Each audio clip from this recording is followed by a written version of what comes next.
Bon dia i salut. Soc el tio L'Astral. Com va? En estos darrers dies hay notícies en Alacant que fan que t'agarra un batistot i caigues de tos. PP i Vox que continuen en estat d'alçamiento nacional i volen moure els refugis antiaeris de la ciutat, que són espais de memòria. Lo poquer que mos queda després que mos hagin vençut, afusellat, exiliat i exterminat.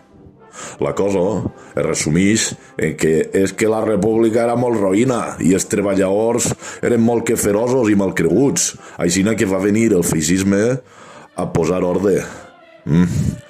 Una demostració més que palesa de que el PP i Vox són la continuïtat del franquisme pura i pelà. Pura i pelà. Notícia increïble. Detingut l'intendent de la policia local d'Alacant per maltratar a sa muller. Quina sorpresa! Un policia maltratador, a Chavo. Veges si la cancel·là és de pollastre. I esta és bona. L'Ajuntament reconeix que no n'hi ha prou de personal de la brossa. Veges, ja sabem per què Alacant està com un forrellat de porquera. Lo més graciós és que en l'endemà han dit que no, que sí que n'hi brossaters, que sí que n'hi. O siga, que mos engalipen. Mos engalipen com els caragols.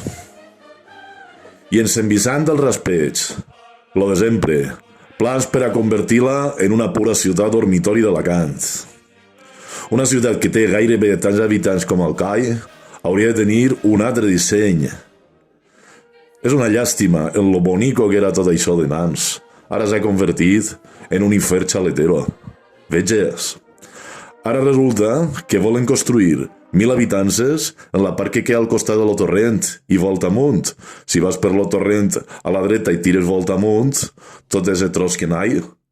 Sense planificació ni punyetes, ni estudi ambiental, ni de mobilitat, ni res. Sant Vicent va creixent, convertint-se en un monstre. En lo bonico que era de nans, fas divina, misericòrdia, quan no s'havien cobert de blanc tots els camins i podies trobar cagueraes de cabra. La mar mansa i lluentosa que abaniquen l'espai